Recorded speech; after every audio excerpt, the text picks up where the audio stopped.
हर हर महादेव सभी को। आप सभी का एक बार फिर से स्वागत है हमारे चैनल में। हिंदू पंचांग के मुताबिक पद्मनी एकादशी अधिक मास के शुक्ल पक्ष की एकादशी तिथि को मनाई जाती है। आइए जानते हैं व्रत कथा के बारे में।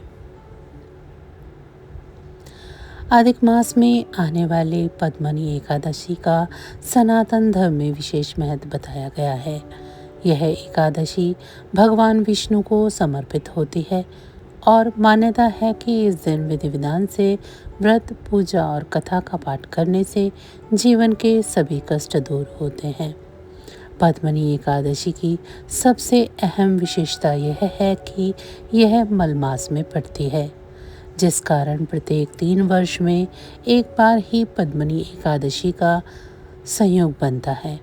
इस साल यह एकादशी 27 मई यानी कि आज मनाई जाएगी। वहीं इस दिन भगवान विष्णु की पूजा के साथ व्रत कथा का पढ़ना व सुनना जरूरी होता है, वरना पूजा अधूरी मानी जाती है। आइए जानते हैं इस दिन कौन सी कथा का पढ़ना या सुनना जरूरी होता है। प्राचीन समय में त्रेता युग में कीर्तिवीर्य नाम का एक महान राजा राज्य करता था। वह बहुत ही पराक्रमी और धर्मात्मा था, लेकिन उसकी कोई संतान नहीं थी। संतान न होने के कारण राजा और उनकी पत्नी रानी पद्मिनी अत्यंत दुखी रहते थे। राजा ने अनेक यज्ञ, दान और पूजा पाठ किए, लेकिन उनके कोई पुत्र की प्राप्ति नहीं हुई। एक दिन राजा ने राज्य का भार मंत्रियों को सौंप दिया और अपनी पत्नी पद्मिनी के साथ वन में तपस्या करने चले गए। दोनों ने वर्षों तक कठोर तप किया।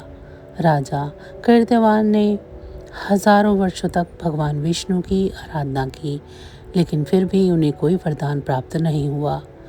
तपस्या के कारण राजा का शरीर अत्यंत दुर्बल हो गया।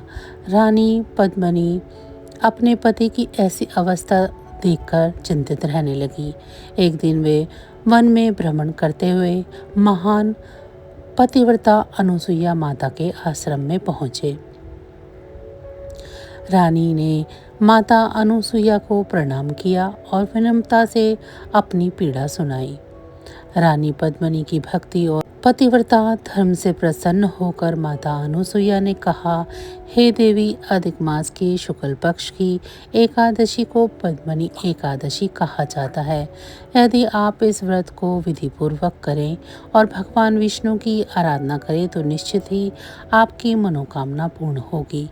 माता अनुसुईया ने रानी को व्रत की संपूर्ण विधि बतलाई।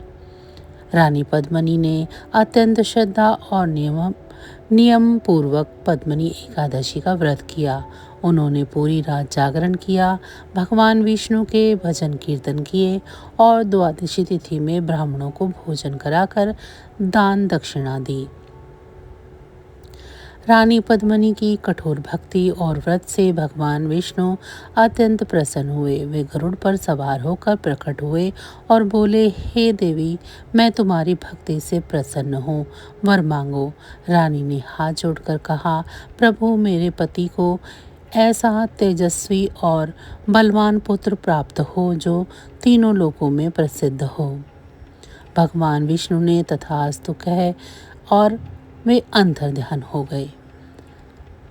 कुछ समय बाद रानी पद्मिनी ने एक अत्यंत पराक्रमी पुत्र को जन्म दिया। वही पुत्र आगे चल के कार्तिवीर्य अर्जुन के नाम से प्रसिद्ध हुआ। कहा जाता है कि उसमें 1000 भुजाओं का बल था और उसने अनेक युद्धों में विजय प्राप्त की। आशा करते हैं आप सभी को हमारी आज की वीडियो पसंद आई होगी। वीडियो अच्छी लगी है तो इसे लाइक करें। चैनल को अभी तक सब्सक्राइब नहीं किया है तो ऐसी ही और वीडियो के लिए चैनल को भी सब्सक्राइब कर लें। भगवान विष्णु की आप पर कृपा दृष्टि सदैव बनी रहे। आप सभी का बहुत बहुत धन्यवाद।